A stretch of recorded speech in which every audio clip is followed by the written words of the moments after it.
Ramdam ko ang panginginig ng kanyang katawan, ang sakit na pareho naming ayaw aminin.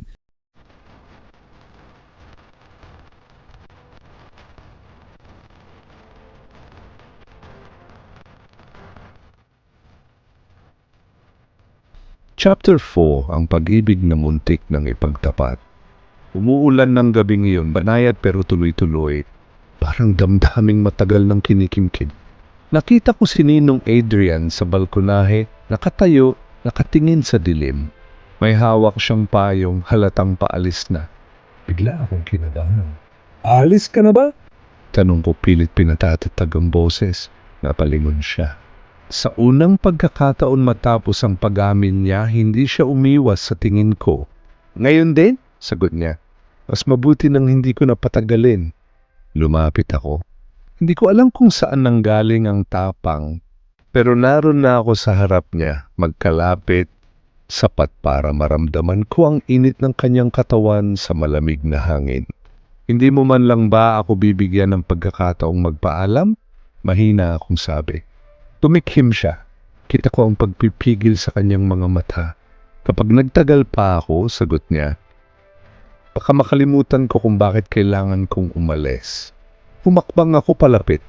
Isang hakbang lang. Pero parang binura nito ang lahat ng hangganan. Ninong. Tawag ko nanginginig. Adrian. Parang tinamaan siya ng kidlat nang banggitin ko ang pangalan niya. Walang titulo, walang distansya. Dahan-dahan niyang iniangat ang kamay niya, huminto sa ere. Parang nagdadalawang isip kung hahawakan ba niya ako. Ramdam ko ang paghinga niya, mabigat, puno ng laban. Isang sandali lang, pulong ko. Kahit ito lang. Hindi ko alam kung sino ang unang gumalaw.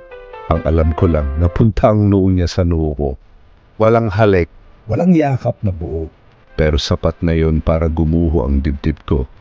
Kung iba lang ang mundo, mahina niyang sabi, kung iba lang ang panahon, baka hindi ka umaalis, tugtong ko. Pumikit siya. Isang luha ang tumulo mula sa kanyang mata, tumama sa pisngi ko. Dahan-dahan niyang ipinatong ang noo niya sa balikat ko, isang yakap na maikli, mahigpit at puno ng paalam. Ramdam ko ang panginginig ng kanyang katawan, ang sakit na pareho naming ayaw aminin. Mahal kita, bulong niya, halos hindi marinig. At iyon ang dahilan kung bakit kailangan kitang bitawan. Pagbitaw niya para akong nawalan ng hangin. Kinuha niya ang payong, pero bago siya tuluyang umalis, humarap siya muli. Huwag mong isisisi sa sarili mo ang kahit ano, sabi niya. Ikaw ang pinakamagandang bagay na hindi ko kailanman dapat minahal. At sa gitna ng ulan, nakita kong naglakad siya palayo, dala ang pag-ibig na muntik ng maging amin.